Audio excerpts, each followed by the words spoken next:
Hey everyone, this is Damnation. Hey everyone, this is Damnation. And today I'm going to talk about card rippers or pack rippers. You know, people who open up packs and stuff like that. I'm doing a lot of rant videos, maybe just two. But I watch people open up packs of like Pokemon and Magic cards and like all that stuff, right? You know, sports cards. And they're like, and one of the things that I hate is they always put the PSA prices on there, right? So like, let's say I open up this card, right? I go, oh, wow, yeah, PSA 10 is like, no, $200, you know what I mean? But that's a raw card. I have to get it graded. That card is only worth maybe $20. So all these guys, they post these fucking PSA 10 PSA fucking prices when it's not even the prices. They're the whatever. They're not the raw card prices. They do it with sports cards too, which also pisses me off. Like sports cards. Oh, PSA 10. This card is like $2,000. Okay, well, raw it's $200. Raw it's $20. You know what I mean? Like, you have to get it graded first. Like, come on, like seriously. It's freaking annoying that to watch these clowns. And then I got in an argument too about it. Like, I get in arguments a lot on the line calling these because they're phonies. They're fake, right? I mean, the cards aren't fake, but they're phonies. They're frauds, claiming that cards are worth this much when they're only worth this much. It's just a quick eBay search to see that, oh, this card is worth $20, right? So there's one that I got in an argument on. Opened a Fossil, box of Fossil. It was Gengar as a foil, because back in those days, only the rares were foil. First edition Gengar, right? So first edition Fossil Gengar. If you go on eBay right now, a raw first edition Gengar is worth $20. And he's pulled Jolteon. And Jolteon's like $20. It's like the ungraded card prices are like the main prices on it. All right. And it pisses me off to see that. As like, who else did that? There's another one where he was showing, I think it was Beta cards, and they had graded card prices on them, like written on marker on the hard sleeves. I was like, those cards aren't worth that much, like raw. They're worth less than that.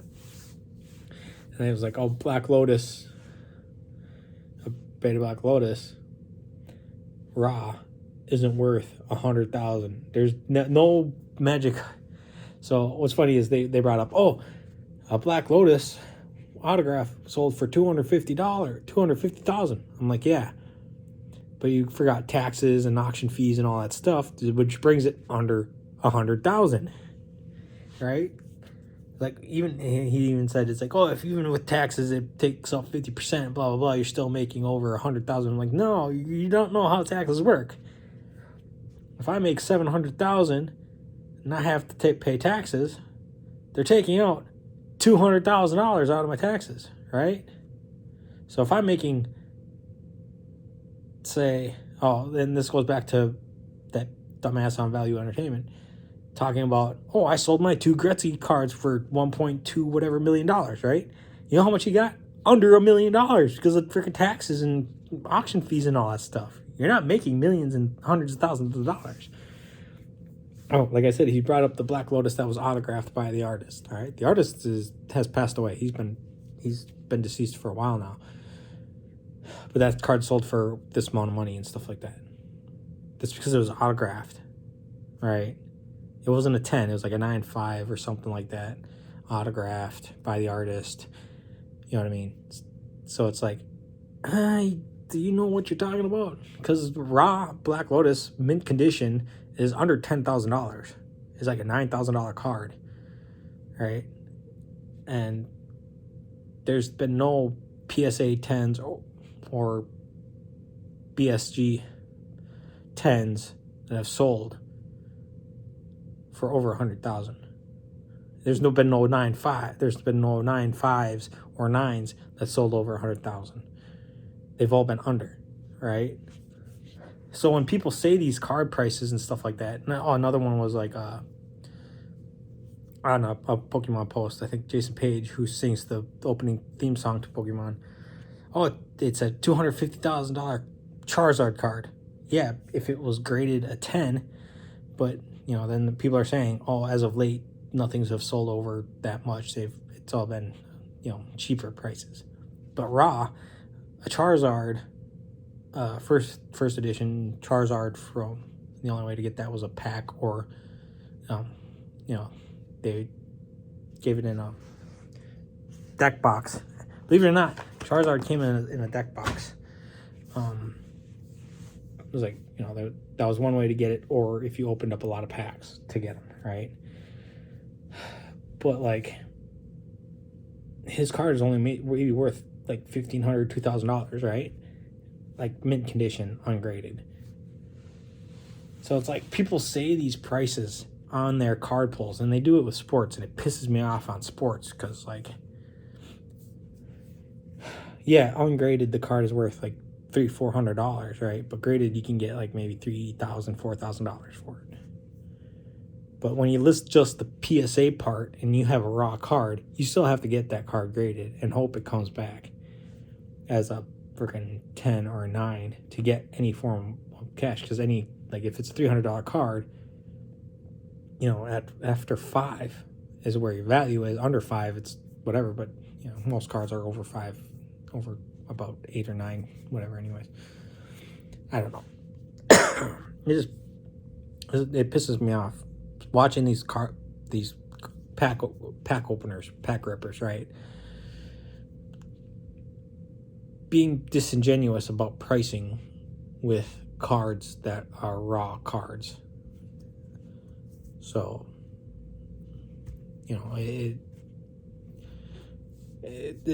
so I call these people out all the time, right? I call them out. I'm like, no, that card isn't worth that much. That card's worth less than that because it's a raw card. Like, why ain't you telling the raw card prices? It's like, come on, get with the program here. I don't know. Like, it'd just be nice for being like genuine about your card pull prices. Like, look up the prices before you decide to pull a card. Because like, here's the thing: raw cards really depend on the condition, right? Like, pack pulled cards are always going to be mint card, but you also have to look at the edge. Let me use this. Yeah. You're gonna look the printing on the back, the printing on the front. If you can tell, this side is more shorter than this side. So you see that? So you have to look at that stuff. All right, you look at the front. See how this side's shorter than this side? So the printing isn't whatever. That means it was cut funny. But they have to look at these cards and be like, oh, it's not a PSA 10. Right? I can't remember what I commented on. It's probably the same one that I talked about, the Gengar, where it's like, oh, it's not even a PSA 10. You got maybe a 9.5 because the centering's off. And everybody's like, oh, no, how do you know? Blah, blah. I'm like, dude, I can tell. Like, I've been collecting cards and, like, looking at hundreds of cards. I mean, like, not hundreds of cards, but, like, all right, if I hold this up right here, can you tell is it a PSA 10? Is it a PSA 10 or is it a PSA 9? Huh? Do you know right off the bat? Because they hold it at like a certain angle too. If you ever watch them, they'll hold it at like an angle or something like that to not show it straight on. Because can you tell why this isn't a PSA 10? You get closer. Can you tell now? Can you tell? Can you tell it's not a PSA 10? Because this side is fatter than this side.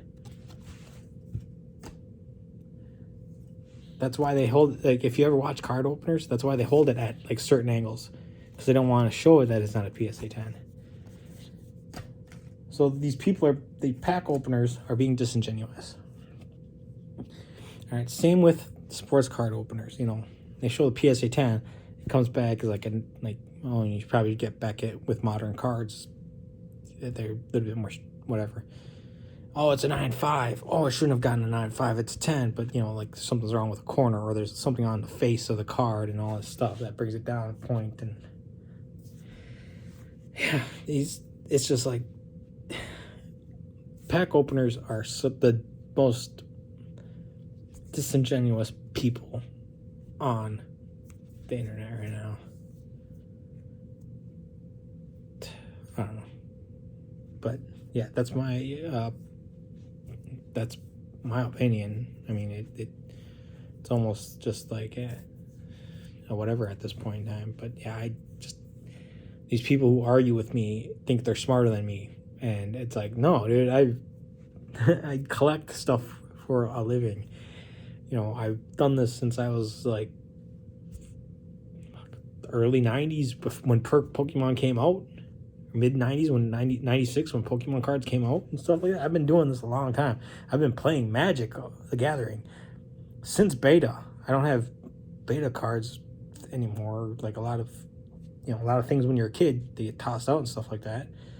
So I've been collecting cards my entire life. I wish I had a lot of my collectible cards and my TCG card, my trading card game stuff and all that stuff when I was younger. I'd be a millionaire right now. No, I've been collecting comics, so I know what I'm talking about when it comes to this stuff. And these people who are like, they're mid to like are millennials. I hate using that term because people think people who grew up in the 90s are millennials. I don't know, that's a whole nother topic. But like these people who are like these kids, because I'm an older guy, I call a lot of people younger than me kids, who are like in their 20s and like early to mid 20s and all this stuff, commenting. It's the same one when I made about the hockey stuff. It's like, I've been doing this my entire life. I've been watching this stuff, and I've been doing this a long time to know what I'm talking about when it comes to this stuff. All right, like especially, I don't comment much about like, I comment mostly about the pricing issue, where you know, like I don't post the PSA prices, post raw card prices. And a lot of interesting enough, a lot of like pack openers do most of the time, but it's mostly like the younger kids who are like in their 20s and stuff like that post PSA 10. A lot of older ones like me post raw card prices. I don't know. It's weird with sports cards, but yeah, like I don't understand. Like, just stop posting PSA prices. Post a freaking, or don't post PSA, don't post Beckett, post the raw card prices so people know what the actual values of the cards are. And don't use TCG gaming or whatever for card prices, because they don't take in consideration the condition of the card and stuff like that. That's another thing too that I don't like, is TCG player says that this card is this price. You know, oh, it's $2,000. When really, if you look at the card, it's all whatever, you know. I don't know. That's what, you know, with Magic cards especially, you know, you have to look at the condition, and, you know, 'cause condition plays a huge factor in collectible cards and stuff like that. And it really affects the value of it. So, you know, people picking up, that's one of the things that I have issues with alpha investors. No alpha investor. He's a good guy. I love watching his content. It's just sometimes he was a little bit disingenuous about like the card values and stuff like that. I mean, that's just, you know, it's no jab to him. I know he's just trying to get clicks, views, and stuff like that. But some of the cards that he like showcases and stuff are like a little bit more, the condition is a little less than what the card value would be if it was mint condition. But yeah, like pack openers that open up Pokemon cards and like sports cards or any cards in general, don't post the Beckett and PSA. Just post the raw card prices, because that'll give you everybody because a lot of so what I noticed, it's a lot of, like I said, it's a lot of younger kids who are seeing this and like, oh, I want to go open up Pokemon cards and get $2,000 card when it's only a $20-$30 card. You know what I mean? I don't know. Like I said, it's just disingenuous, and it screws up the whole collector community. Like, if I'm trying to collect Pokemon cards because I like Pokemon, all that. Like, it took me a little over a month to get this Pikachu. I love this Pikachu card. You know what I mean? So it's just like, I know there's other Pikachus too, and stuff like that. But that one, I don't know. That one just clicks with me, I guess. But it's just like you get these. It hypes these cards up when they're not as valuable as they're making it out to be when they pull these packs, right? But that's just that's why I don't like card pack openers, is because they're disingenuous. But this has been Emanation. Thanks for watching.